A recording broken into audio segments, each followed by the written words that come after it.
Assalamualaikum warahmatullahi wabarakatuh.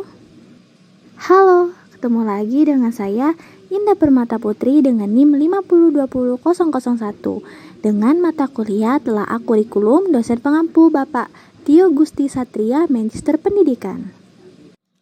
Di video kali ini kita akan membahas mengenai elemen kurikulum 2013, kurikulum darurat, dan kurikulum paradigma baru.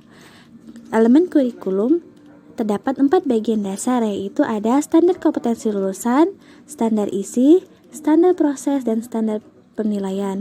Namun di video kali ini kita akan membahas 3 saja, yaitu standar kompetensi lulusan, standar isi, dan standar proses. Selamat menyaksikan. Sebelum kita bahas lebih lanjut, kita akan mengetahui terlebih dahulu apa sih standar kompetensi lulusan. Standar kompetensi lulusan adalah kriteria mengenai kualifikasi kemampuan lulusan yang mencakup sikap, pengetahuan, dan keterampilan. Berikut tujuan standar kompetensi lulusan dari berbagai jenjang. Berdasarkan Peraturan Pemerintah Nomor 19 Tahun 2005 tentang Standar Nasional Pendidikan Pasal 26 ayat 1-3 menyatakan, standar kompetensi lulusan pada jenjang pendidikan dasar bertujuan untuk meletakkan dasar kecerdasan, pengetahuan, kepribadian, akhlak mulia, serta keterampilan untuk hidup mandiri dan mengikuti pendidikan yang lebih lanjut. Yang kedua, standar kompetensi lulusan pada satuan pendidikan menengah umum bertujuan untuk meningkatkan kecerdasan, pengetahuan, kepribadian, akhlak mulia, serta keterampilan untuk hidup mandiri dan mengikuti pendidikan lebih lanjut.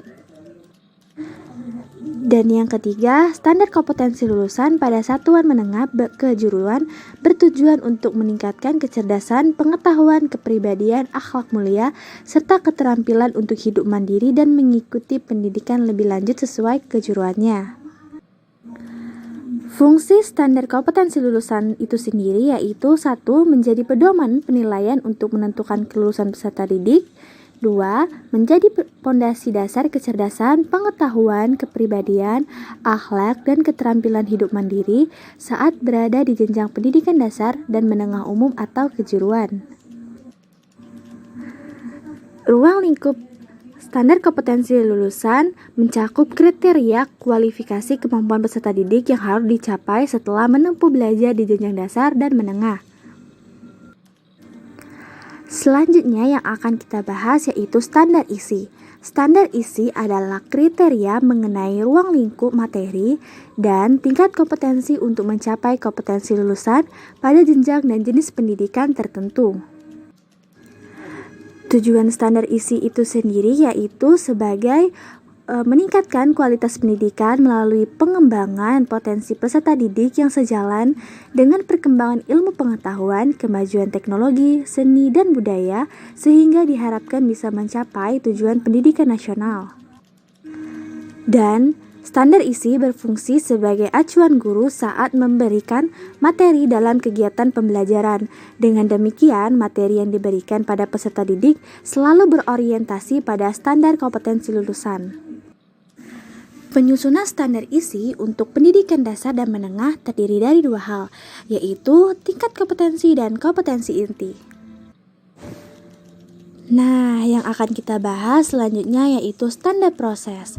Menurut Peraturan Menteri Pendidikan dan Kebudayaan Nomor 22 Tahun 2016, Pasal 1 Ayat 1 menyatakan bahwa standar proses adalah kriteria mengenai pelaksanaan pembelajaran pada satuan pendidikan dasar dan satuan pendidikan dasar menengah untuk mencapai kompetensi lulusan.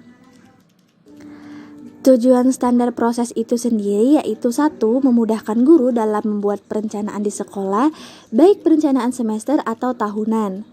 2. Memudahkan kepala sekolah dalam memantau keberhasilan proses belajar di sekolah.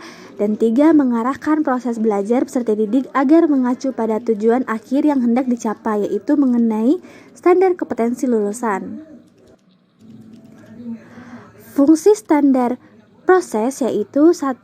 Mengendalikan proses pendidikan yang berjalan melalui pembelajaran. 2. Meningkatkan mutu atau kualitas pendidikan.